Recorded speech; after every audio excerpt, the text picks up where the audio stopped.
big fight coming up on Saturday, Bellator 220, the last leg, so to speak, of the Bellator Welterweight Grand Prix. Not only that, main event, not only that, there's a title fight on the line. And one half of the co-main event, or the main event, joins us now with crystal clear Skype. Jon Fitch is here. Hi, John. How you doing, Luke? Good to be on. Oh man, look at you. How did you get the Skype so that's like 1080p, 60 frames a second? Well, I do pretty much for the last year. I've done daily live streams. I call it the Shake Break on my YouTube channel for Jon Fitch. So I've got my lights, I've got everything set up. This is where I do my Shake Break from. I know. I'm like, not a lot of fighters know about, internet connectivity and lighting and audio, but you got it on lock, John. I'm learning. I'm learning. It's been a learning process this last year. I had the Bellator guys were filming and doing stuff this last week, and he helped me a little bit with the lighting setup. So that helps a lot. Hey man, you've been a guy who's been around the block. We'll talk about the fight in just a second. This will be your second fight in Bellator, as I understand it, if memory serves. How has it been so far? Yeah, good. Been around the block. You call me old. Hey, a little bit older Yeah, than it's me, been and I great. feel ancient. Some days with these kids, it makes me feel feels ancient when you have people telling me, 20 somethings are telling me they used to watch me all the time when they were little kids.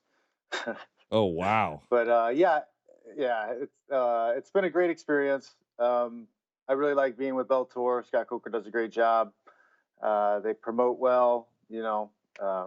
People don't think I'm retired, so that's a great thing to be with a promotion that people know you're still fighting. Opportunity to fight in San Jose, opportunity to fight for a belt, be in this tournament. It's all been really good. I've been excited and happy with everything. All right, so let's talk about your task at hand. You've got to fight Rory MacDonald. Let's talk about the fight in particular. A lot of different ways to size him up. The way I'd like to start first is he's coming off that loss to Mousasi. Will the effects be lasting, or was that somewhat aberrant? I mean, I can't think of that. You can't think, oh well, my opponent's not going to be 100%. You want to always train for the best version of your opponent. You want to be training for somebody better than your opponent, actually. So, I don't put those type of things into my mind going into training. I just focus on me, what I need to do. I pretend that my opponent's a well-programmed robot, and I have to defeat it. Nevertheless, he has taken a fair bit of damage. The nose issue is well publicized. When you think about offense you want to launch, I'm not saying you're thinking to yourself, "Oh God, I got to get the nose first and only." It's not what I'm saying. But I guess I guess what I am asking is, you must also game plan to an extent around whatever vulnerabilities you detect. The nose being one of them. That's true, but at the same time, I mean, the nose is on the face, and when you're trying to hit somebody, you're generally trying to hit them in the face. So the nose is just kind of going to be there. It's not like I have to spend a whole lot of extra time targeting, this a special spot behind his back on his shoulder or something. It's his face. You're going to try to hit it. You're going to try to elbow it anyways. If he has problems with it and there's blood in the water, then you do more work towards that. But he's got a lot of things to attack, and I plan on doing my best to exploit all of his weaknesses. How has he looked in Bellator? Really good, really dominant. Good stand up, good wrestling, good ground. So he's been performing well. It's going to be a great challenge. I'm looking forward to it. Before he fought Musasi, were you thinking to yourself, "This is a bad idea"?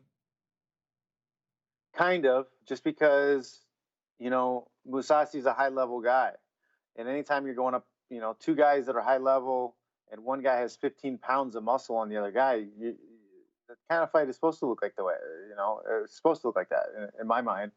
You don't see too many guys um, not getting dominated like that. How come some guys go up in weight and it looks that way? Or, we saw, for example, Uh, Max came up depend, against Dustin, and it didn't. There was a real power differential, and then other guys come up and they just yeah. smoke the other guy at the higher weight class. Well, I think a little bit of it has to do with the style of the fight too.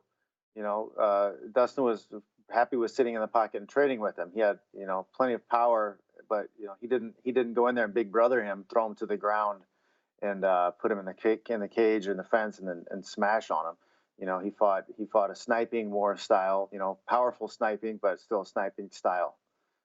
It's a little different. I think BJ Penn and Machida back in the day. Machida's style is not the kind that throws you on the ground and crushes you. You know, he's gonna pick at you from a distance. Okay, is this the hardest fight in your judgment? Not merely by virtue of the title, but forget the title. Is this the hardest fight you could have in the quarterfinals of the Welterweight Grand Prix? Um, Possibly. I think they're all tough fights. I think everybody brings something special to the table. I don't think anybody's a pushover. Ed Ruth, Neiman Gracie, you know, I already beat Daly, but MVP, Korshov, and Lima, they all present their own special problems. Nobody's a pushover. This is a very deep weight class that Bellator's put together, and you're going to have to figure out your ways around the puzzles, and that's really exciting. That said, you wouldn't be in this tournament if you weren't trying to win it. So who are you going to meet on the other side of the bracket? I think there's a good potential of fighting Lima on the other side. He's looking really good. He's really big. He's strong. I think he might be able to figure out a way to get past MVP, but I can't put, you know, MVP out of it. He'd be a fun fight, and you know, he's got a lot of athleticism, a lot of explosive power, and you never know. He could land something crazy on Lima. It could be either one of those guys. Now you're what, 41? Is that right? 41 years old?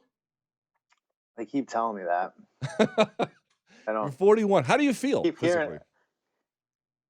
Physically, I'm a little banged up, but I think mentally I'm 19 still. So you know, sometimes, you know, things hurt, and I don't remember why, and I was like, oh yeah, I've been doing this for 17 years. Maybe that's why. But you know, I've had a great career. I'm really happy with everything I've done. I'm planning on putting everything into this tournament, winning this tournament. I think I'll have one more fight in my contract, and then we'll see how I feel after that. And I might move up to challenge for an 85-pound belt, and then that'll call it quits. So how many fights would that be if everything worked out to plan? Including this one, I think four. Still, that's a lot of fighting, man. I mean, I got to finish the tournament, so that's at least three. That's true. You know, so and if I'm coming off this tournament champ, and I got money in the bank from 50 Cent, um, why not go, you know, why not go with the momentum and just try it. What is the worst injury you've had through all these years? And maybe not from a fight itself, maybe just from training. uh Heartbreak, probably. That's a bad one. That's actually legit, man, It's because a that bad can one. really just that can derail everything. But I guess forget heartbreak for Yeah, just a moment. Like had to get sewn up physically. or repaired. Physically, you know, the shoulder injury, the shoulder surgery was probably the worst, because at the end of the surgery, the doctor's like, "Oh well, we got in there, and it looks like we misread the diagnosis. We didn't actually have to have surgery." And Mm. you know, they cleaned up the shoulder and made it clean, you know, nicer, but it wasn't necessary, and I still ended up losing 9 months of my career. And yeah, so I would say that was the worst possible thing. So what's the worst heartbreak? Man, a combination of you know, I think when I was cut from the UFC, it was heartbreaking. That was, you know, I think that, and it's a tie with, you know, the divorce I've gone through. Well, I'm sorry to hear about that. Yeah, As a child of divorced parents, but I've seen it all. So you know you'll pull through. I'm yeah. certain about that. Oh, I'm already, you know, pulling through. I'm already in a good place. It's just, you know, it's a heavy hit, and you know, it's losing a relationship you put everything into. I think, you know, putting my life into my fighting career, I think having that, you know, stool pulled out from underneath me was devastating, and it caused a lot of negative, um, a series of negative actions. You know, kind of in my career there in that slump, and that was a big part of it. Getting around the mental pieces of that, and putting myself back together, and focusing on the fighting and why I like fighting, and you know, getting on the things I can control. When you got cut from the UFC, how long did it take before it didn't sting the way it always may have once stung?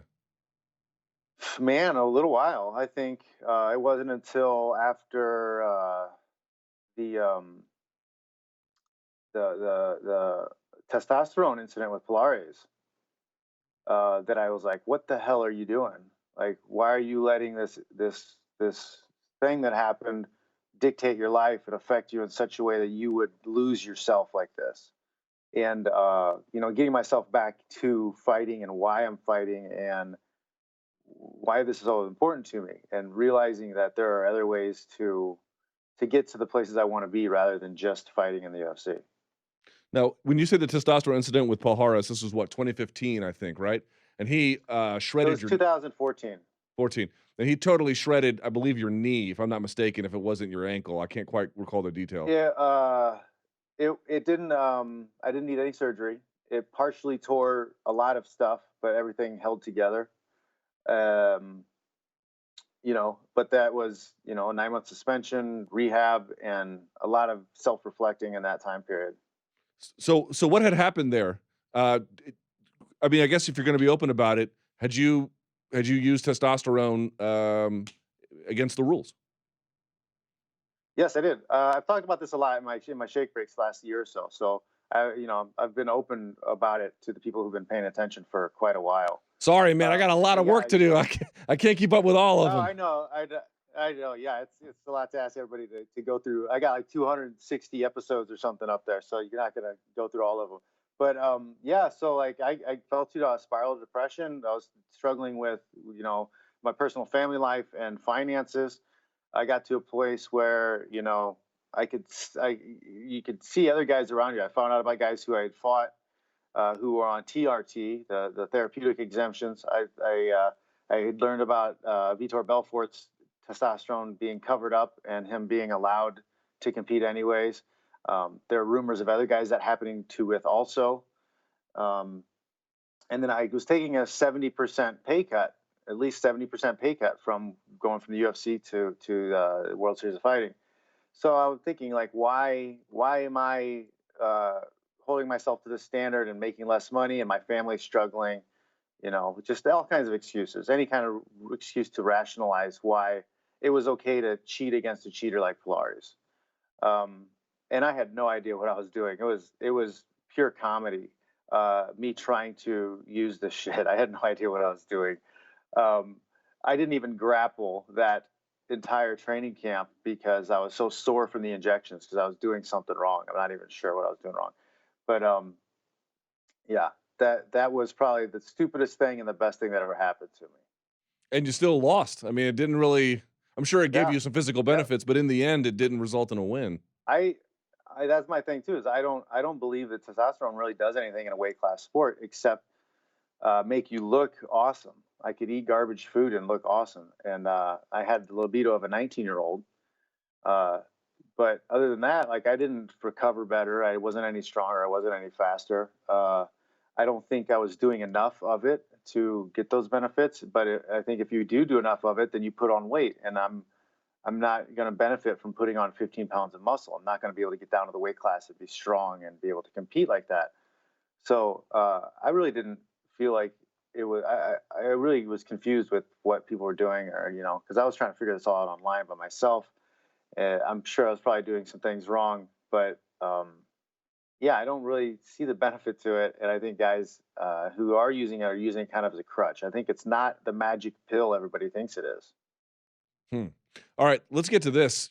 I'm sure you've seen it. The fight you're going to be on with Rory MacDonald, the main event, Bellator 220. It's going to be on DAZN. I'm a DAZN customer, and Me too. yeah, very good, very good. And Firas Zahab, the coach of Rory MacDonald, he was interviewed for DAZN in anticipation of this fight. I have to tell you, he did not have nice things to say about you, and which is okay. Some people don't like certain people, some people love certain people, but Firas is typically, I'll just be honest, I've never heard him talk that way about anybody. He did not, he was very upset with you. Did you hear these comments, and if so, your reaction to them? No, I didn't. People have mentioned me that he said stuff. I don't care. I don't live my life caring what other people say or think. If you're gonna go through your life worrying about other people and what they think, you're gonna be a loser. You're not gonna get far. So I don't care. People can think whatever they want to think. I live my life for me and my family. Uh, but I guess the implication is he thinks you had used for many years. Your contention is you had used, but just that one fight for Paul Harris. Yes. Yeah, that short period of time, I broke, and I thought I was missing out on something. This will all eventually come out because I've been keeping journals for a long time.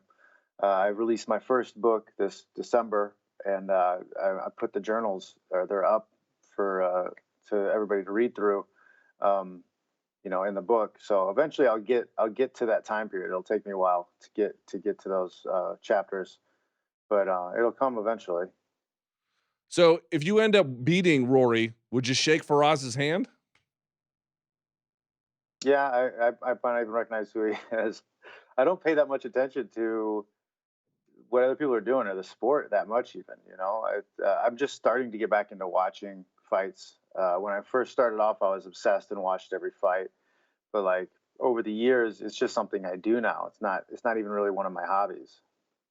Okay, last thing on this though. If you had to, and we're just guessing here, I don't know. I've tried to talk to Firas. He was unavailable, but it is unusual for him to have that level of venom. Why you? I don't know. Maybe he's scared. He's already creating an excuse for his fighter losing. I don't know. Don't really care. All right. Let's talk about some of the fighter efforts that you have been pushing. I'm very curious to hear about uh, these. Let's start with the Ali Act. Give me an update, please. um, well, we're kind of stuck in the water, waiting for the government to get going. We get set back every time there's chains up or things going on in the government. Um, we're going to be talking to some more people coming up pretty soon. Um, yeah, we're just kind of stalled a little bit because we got to get the government wheels turning to get these things done, and they've got a lot going on right now. So fair to say, not done, but holding pattern. Holding pattern, yeah, it's not done, and it's not going to be done. I mean, this is basic business. Like, why should a business be controlled by an outside entity the way that fighters are controlled by promoters? This eventually will be, changed one way or another. It will be changed. Whether the government has to force promoters into turning us into employees, which I don't think is going to happen, and I think it's kind of a bad idea for fighters to want that. Um, the turnover rate is just too high. You're not going to get any benefit out of being a part of a union. That's why we need an encompassing association. That way, you can go from promotion to promotion and still be covered. You can pay your dues and still be covered that way. But yeah, it's gonna, whether it's 2 years or 20 years, sooner or later things will change. It's just The gonna come down to the fighters. It's gonna come down to the fighters standing up and being like, all right, this is enough. I'm a business. I'm the product. I want better. the political turnover in terms of party control. Obviously, the Republicans still control the Senate. The man who has promoted much of this legislation is Mark Wayne Mullen, who is a Republican himself, although he has reached across the aisle, I think, to one of the Kennedys as Yep. well, who also supports this. So, in Yep. your judgment, this is not going to be a function necessarily of whatever political party is in office because there's enough bipartisan support?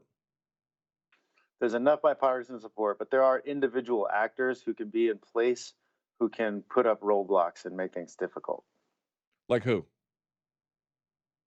I don't have names, but we couldn't get a vote from our subcommittee hearing because somebody wouldn't bring it up. It got buried under a pile of other bills, so it just got stalled out. Now we have a new House, new leadership in the House.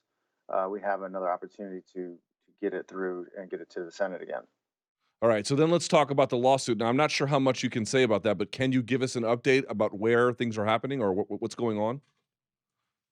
Yeah, right now in the lawsuit, we are about to start the evidentiary hearings, which will happen in I think August.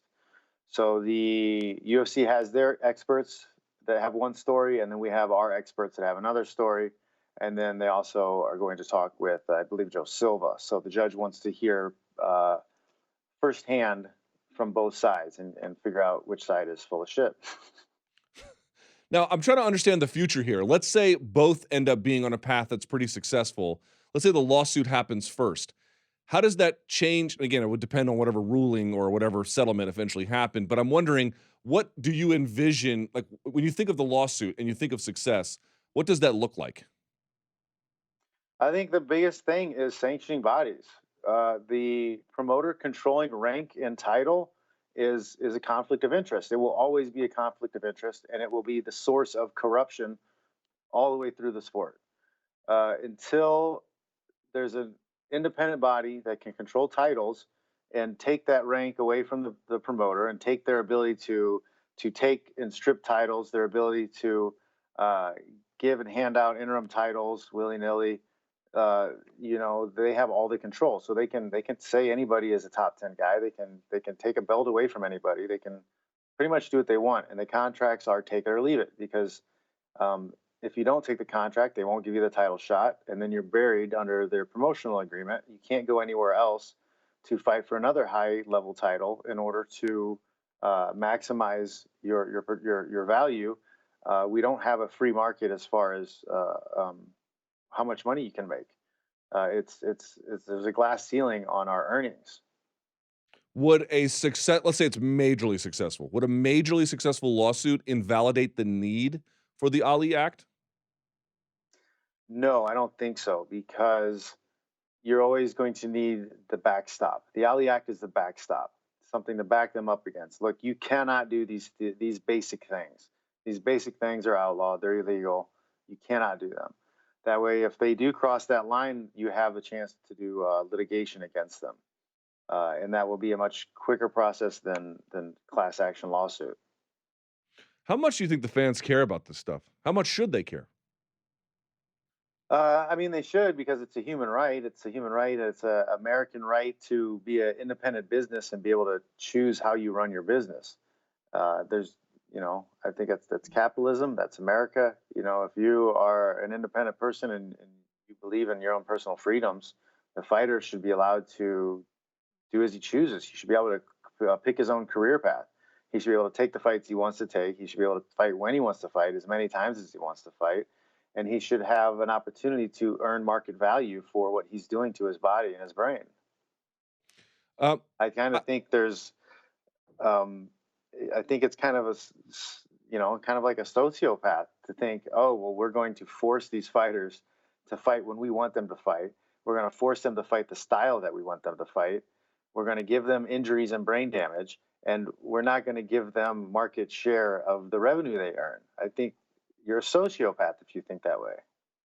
or have you been at all dismayed with? I know you're not pro unionization, but have you been at all dismayed with the failure of the unionization efforts? And here's what I mean by that. It just seems to me that you might compel Congress to pass this. You might, but that seems like a lot of work, could take a long time. Lawsuit, same thing. In terms of getting the fighters to think of themselves as having a mutual set of interests, that's where the union would most likely bring those to bear. And all those efforts have failed. In other words, that more than anything has shown us that there is real difficulty getting them to think about the big picture here. Do you agree Well, with that idea? I mean, we've said from the beginning that the union idea will not work. There's no leverage. You have zero leverage. Your average UFC fight career is less than 1 year. Your main event guys, the big money earners, their average career is 2.25 years. Like, who's paying into what, and who's going to benefit from that?